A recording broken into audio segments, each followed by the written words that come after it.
what are the key political stakes for both President Ruto and former Deputy President Gachagua in this visit? Because I think now, as we know, the tensions are high. And I know, of course, he has his intelligence as well, that the ground has shifted, it's hostile, it's bound to be. And what are some of the silent things that the president should be cognizant of going forward to Mount Kenya? Aman Manyora, if you can hear me. Thank you, Deba. I think the president is fully aware the mountain is restive. He's very aware that the people have rejected him. He's aware of the resentment and the anger around the mountain.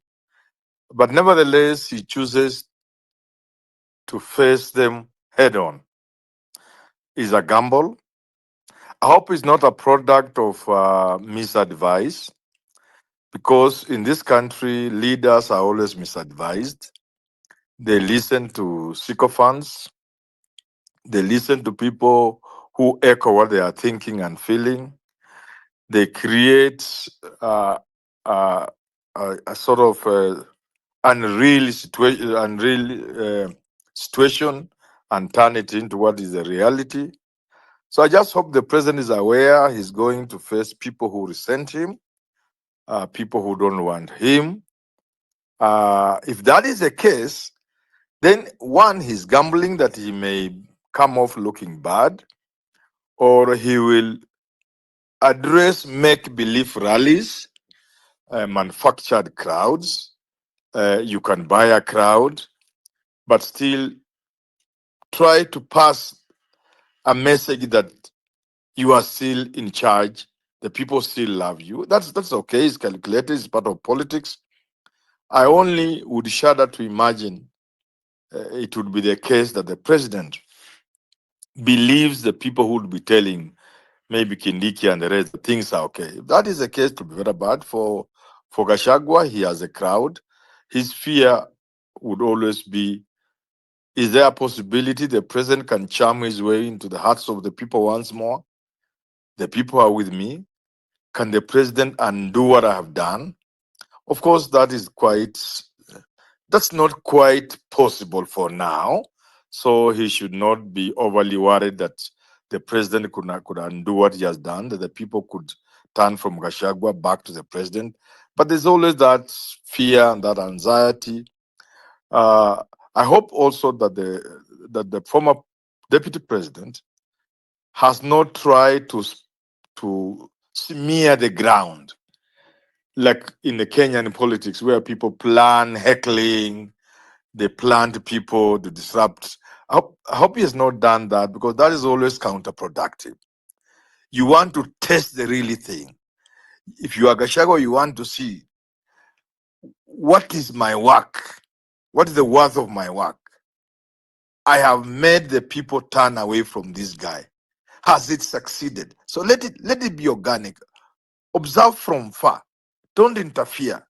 Let him walk. And at the end of the 5 days, you can sit down and laugh and say, ha ha ha, this guy didn't succeed. So I'm just hoping that Gashoga shouldn't be very worried that his work will be undone. And two, I'm also praying and hoping that he doesn't turn out doing what many politicians do: to organize people, to heckle the president, to disrupt the rally.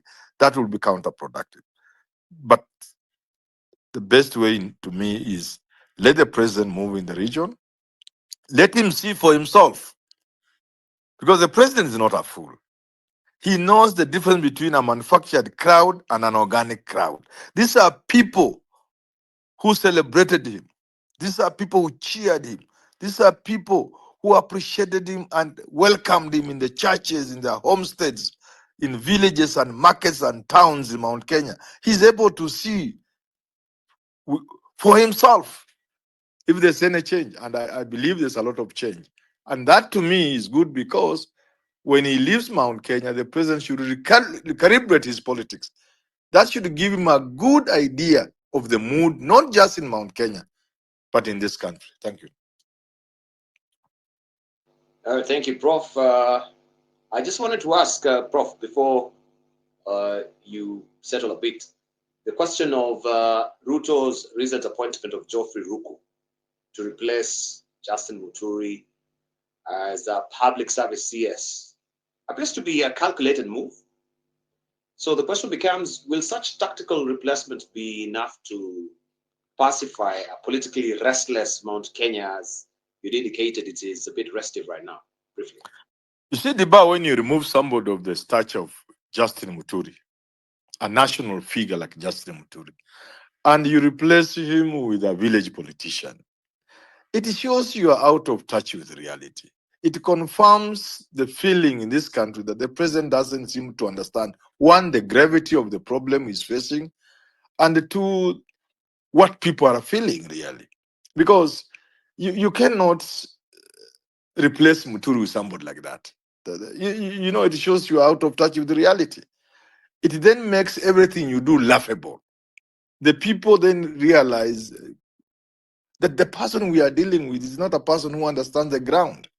He was a very good person with the ground. He knew the ground, what has transpired in the past 2.5 years. So that the man who was in touch with the ground is so much out of touch with the ground that he can imagine you can replace Muturi with somebody I can't even know his name, some first-time MP who is not even known.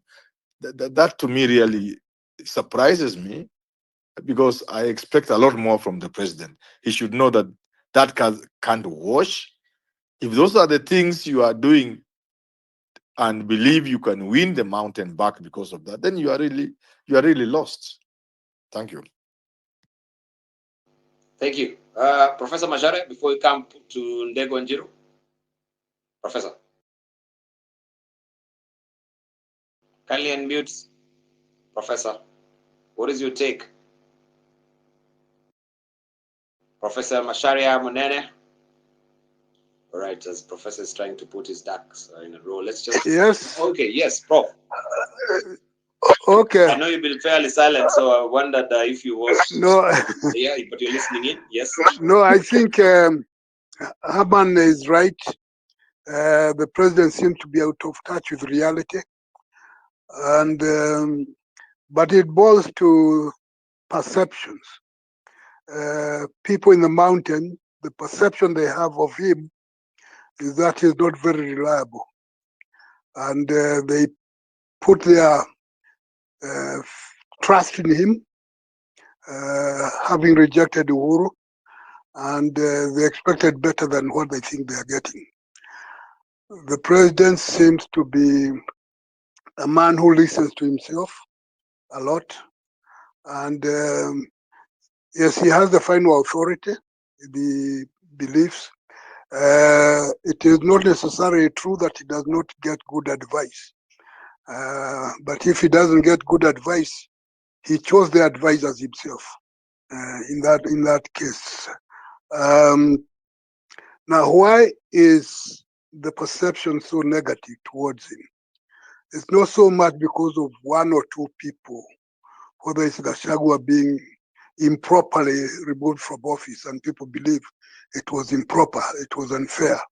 And then Gachagua looks as if he is doing better out of office than when he was in office in terms of public endorsement. And it's not a question of removing Muturi and then you put somebody with a name like Roko and they expect shifting one for the other. That's underrating people's intelligence, which is not a very good thing. But in general, people have felt that the president is very unfair to them. The policies that he has adopted have appeared to be vindictive, to be designed to make people poor, not rich. Whether it is the health policies, the education policies, which are having a lot of problems. The people then see now the thousands of people who are going to be missing university education because of the so-called funding model, which was very poorly advised. There was not very much discussion of thinking about it, but it was something new.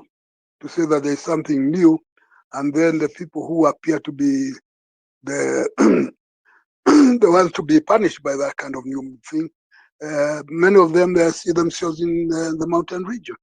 They're the ones who are being victimized. The taxes are also not, they don't discriminate one or the other, but everybody is feeling the weight of the taxes. And the people in the mountain region feel it more and more. And whom do they blame? They blame the president because he's the one who comes up with it. The impression that has come up, sometimes coming from the people in the government, that the sovereignty of the country has been mortgaged, or it's no longer in Kenya. When last year, during the tax crisis, and people asked, why are you doing that? And the people, the mandarins in the treasury and others were saying, oh, the IMF told us to do that. Then you ask, we never voted for IMF. What is the IMF doing? And they're dictating what's going to happen to an independent people. So a lot of accumulation of things that made the president and his team look very, very bad. It also raises the question of the policy makers who surround him, whether he has the right people making policies for the country. And it turns out, so it appears, that many of the people who are in policy making positions do not even know what they are doing, and yet they are there.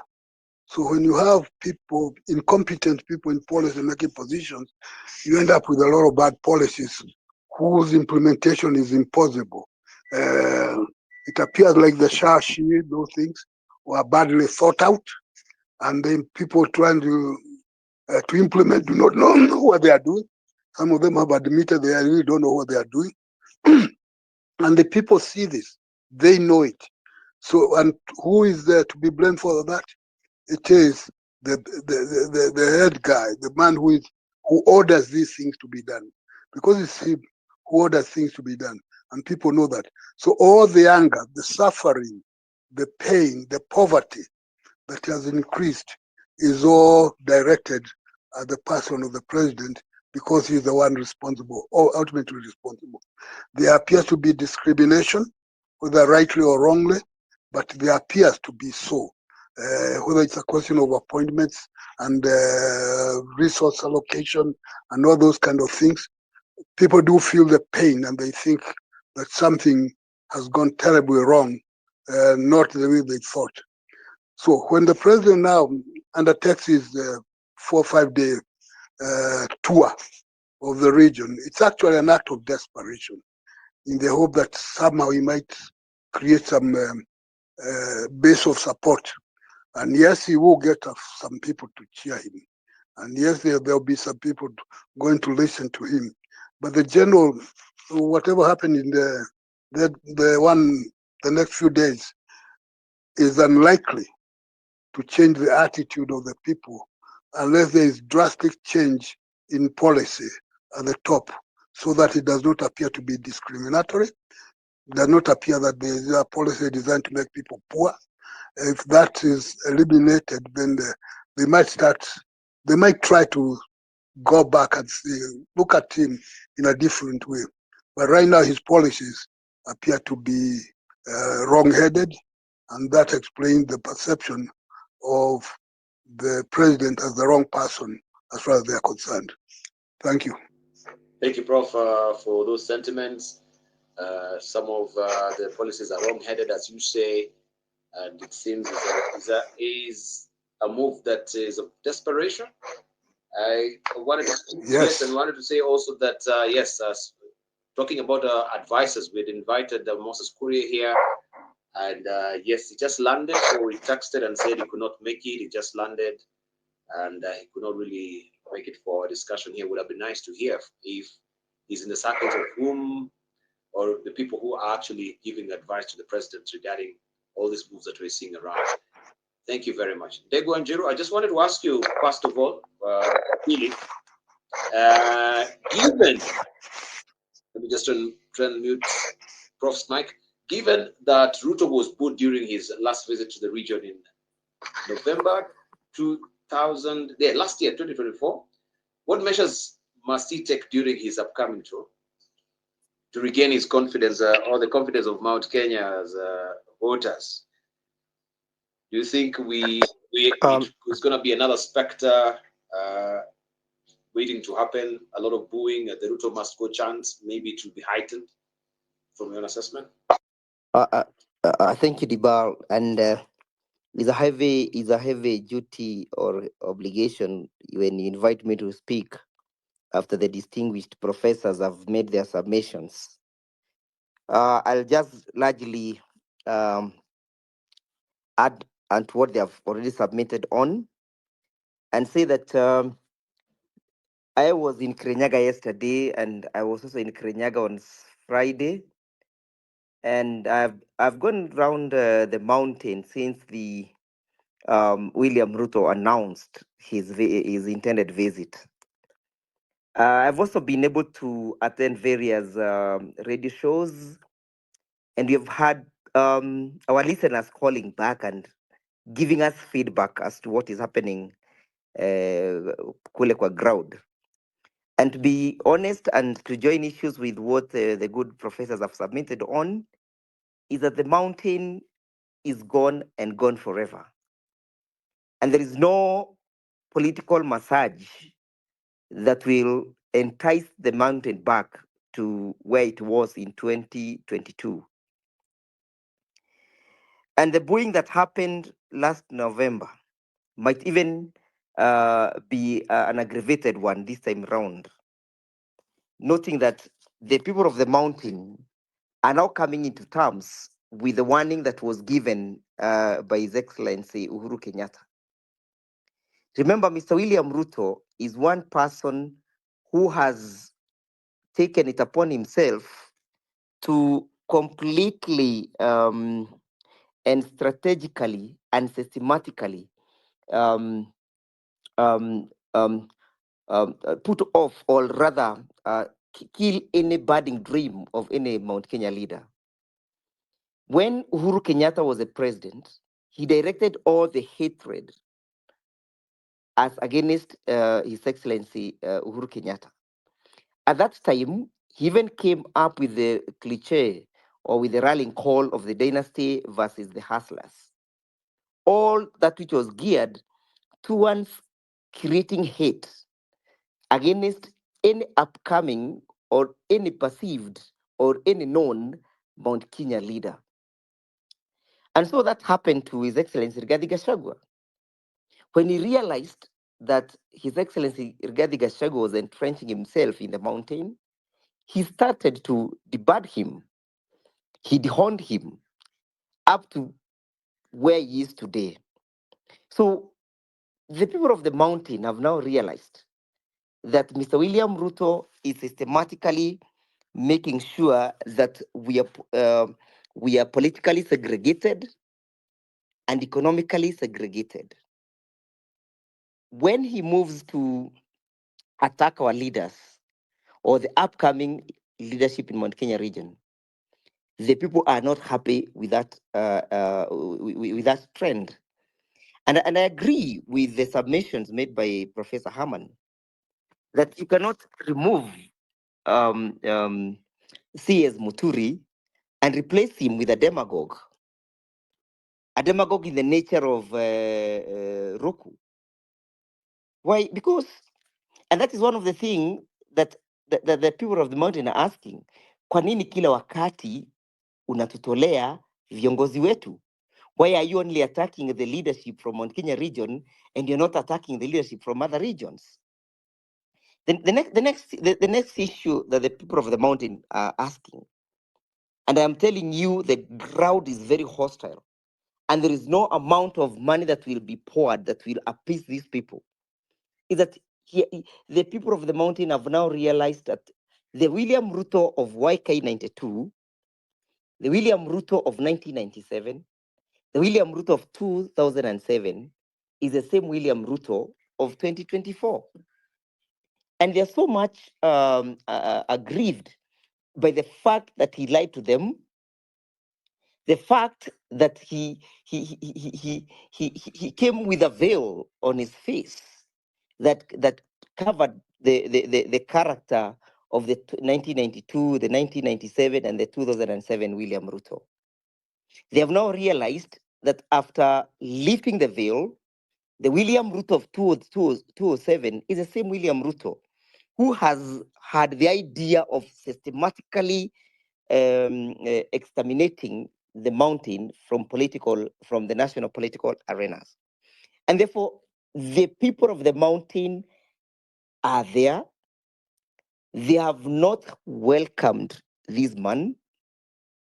They are not even ready to go and listen to his lies. And there is this lie that is going around the mountain that, oh, you shall be taken to the opposition for the next 80 years. This kind of profiling has only happened when William Ruto is at the steering wheel.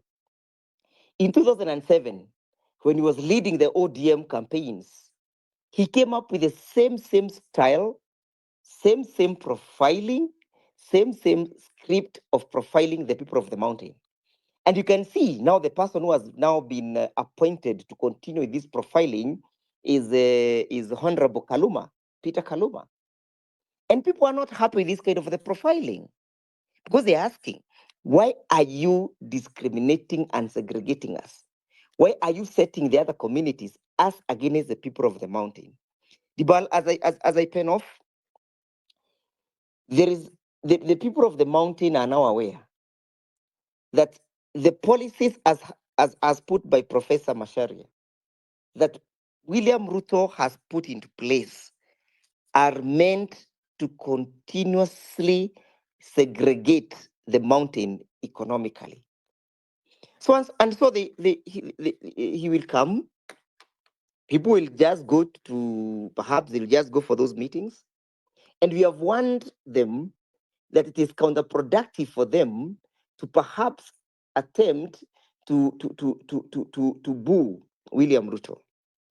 And I can confirm this, that His Excellency Rigathi Gachagua has not instructed any person to go out and boo Mr. William Ruto. But again, no one has the control of what the crowd is capable or potentially capable of doing. We are not there. None of us is going to attend those meetings. None of us is going to attend those rallies. And we are telling the people of the mountain that it is your right to be, the right to development is one of the constitutional provisions that we are all entitled to. Because the Constitution presupposes an equitable and equal distribution of resources. And when we speak about equitable and equal distribution of resources, we are not looking at the political inclination or your political orientation. The Constitution presupposes that the country shall be developed uniformly. And that is why if you look at the budgetary allocation, budget is not allocated in accordance with the political inclination. And therefore, the people of the mountain are not worried that they may not be in government now or even in the future, because the Constitution is the guiding principle. You do not need to be in government for you to enjoy the allocation of resources. And that is a lie that we must debunk, so that we are not being invited to support William Ruto in disguise that the development belongs to him. Developments do not belong to William Ruto. He is not the owner of our resources. He is not the one who allocates resources. When he purports to come and say that he's allocating resources to us or is bringing development to us, he's just being the Ruto that we know, a political fraudster. And therefore, we are not ready for this fraud, Dibal. We'll continue giving hope to our people that it matters not who is the president, as long as the Constitution is going to be respected and the rule of law will reign supreme. Thank you, Dibal. Thank you, Wakili, for that. I know we are stuffed for time. Even as we're winding up, I just want to come back to you, Honorable Susion, on this matter briefly. With Gachagua planning to also launch his new political party and working with opposition figures like Kalonzo Musyoka, Eugene Wamalwa, Martha Karua, could we see formidable Mount Kenya-led opposition against Ruto in 2027? Briefly, sir. Then we need to wind up. Kindly remember to unmute, Honorable Susion.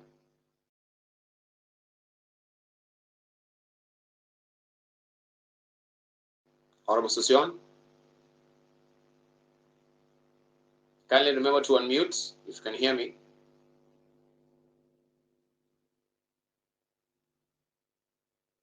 All right, I think Susion is out of reach right now. Haman Manyora, you wanted to respond to that particular question even as we are winding up? Or let me hear, yeah, Haman Manyora, then we come to Dr. James Gikal.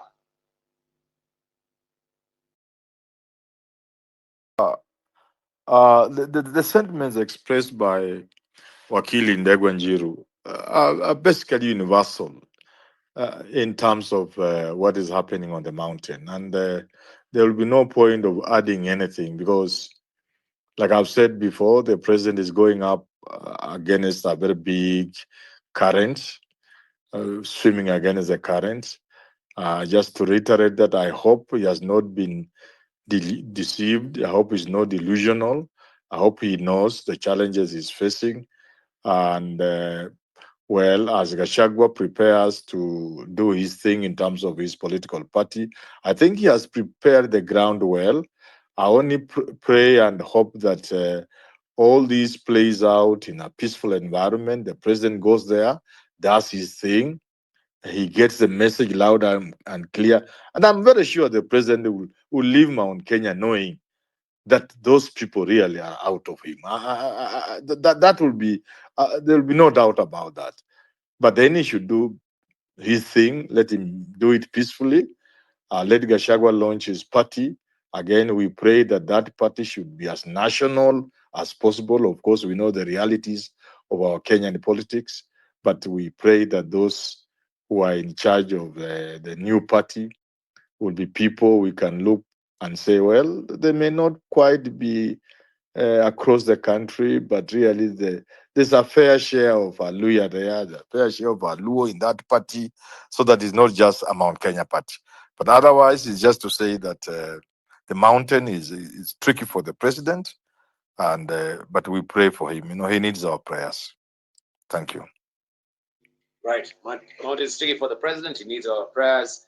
Dr. James Gikal, just get your sentiments as we wind up, and I think we'll get a more robust analysis after the event or the tour.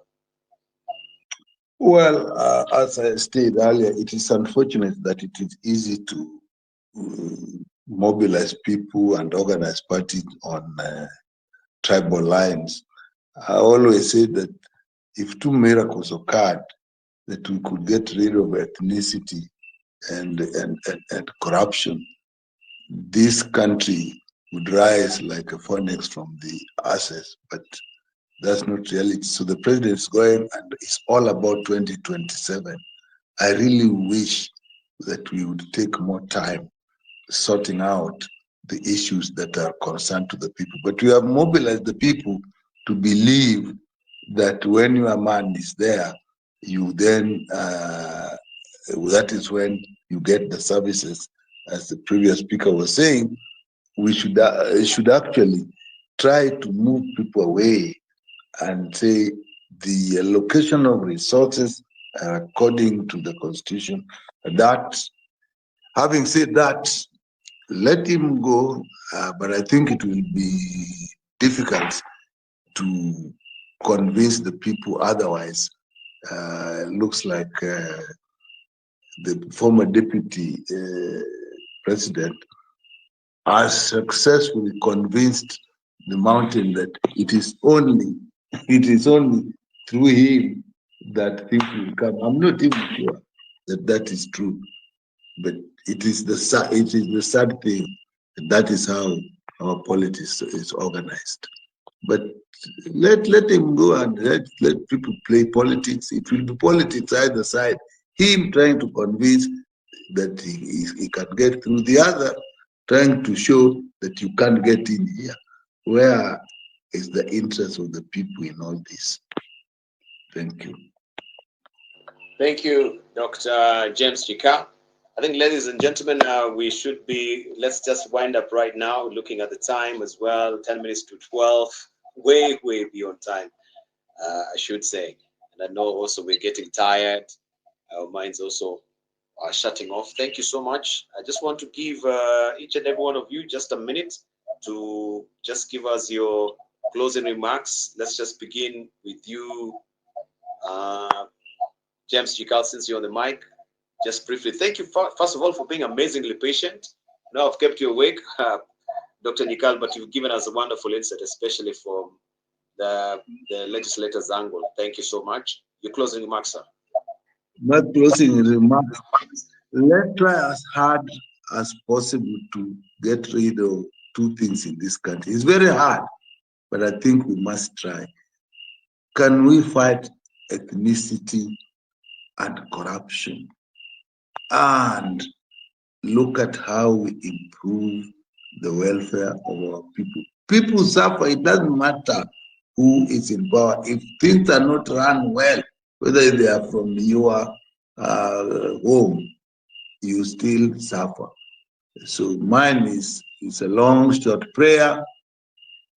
Can we reorganize our politics to serve our people rather than to serve political people? All right, thank you very much, Dr. James Chikal. I'm going to closing remarks. Thank you also for being amazingly patient. I really do appreciate it. The bar, just to touch, I think your mic is on or somebody's mic is on, making it a little difficult. I think it's the bar, yes. The bar, just to finish by going back where we started, the very serious topic of the military and the intelligence. I just wanted to respond to what somebody said that sometimes back, I think he talked about 2004, thereabouts, that the judiciary had a session with the public in which they opened up and talked to the public, and that thing has been maintained. It is called the Judiciary Week these days. I just want to point out that the military is a special unit. You cannot look at the military in the way you look at anything else. Parliament can talk to the people, the executive can talk to the people, the judiciary, but the military is unique. In fact, in fragile economies like countries like ours, nascent young countries like ours, the true custodian of the constitution is the military. And therefore, my advice to the military and intelligence chiefs, before we develop a communication infrastructure for now, just like the specialists in security, Werunga Simiyu said, look at the mood, look at the time, look at what's going on in the country, and please, please, please, for now, do not engage the public, especially in matters that touch on politics. After we have developed the infrastructure for communication, then the military, the intelligence, the other security organs will be able to engage the public in much the same way some countries like America are doing. But for now, people will read ill motive. People will see the military and the intelligence doing the president's bidding. That may be wrong. That may not be true, but perceptions, like we have said, play a key role in public affairs. So just to say that the military is a specialized unit, very professional, and we would want to keep the tradition where they remain professional, where they do not touch on any topic that may be misconstrued to mean they are in support of the sitting president in a political context. That will not be good for the country, but the intention might have been good, except that they did not have control of how that information was then handled by the media and the public. So if they had had a communication infrastructure with the right people, then they would have said the same thing in a much more professional and less harmful way, which I advocate should be the thing to be done in future. Develop a serious infrastructure for communication where security matters may be passed on to the public in a very professional way. Thank you. Thank you, Prof. Develop a security structure, a strategic security structure. So what was actually cherry-picked by the media may not be or will not have been the desire of the NIS But of course, if we controlled that information in a more strategic way, maybe the consumption of that information will have been decidedly different. Professor Mashara Munene, briefly, your closing remarks.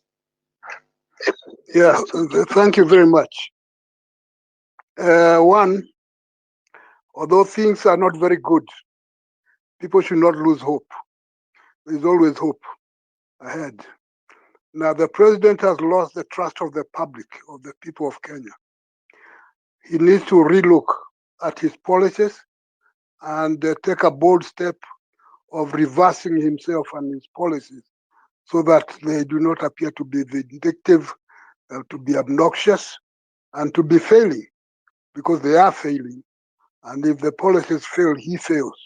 So it has been his interest to relook at the whole thing and change the direction so that the country does not continue to suffer because of wrong-headed policies. Thank you. Thank you, Prof. Wakili Ndegwa, your closing remarks.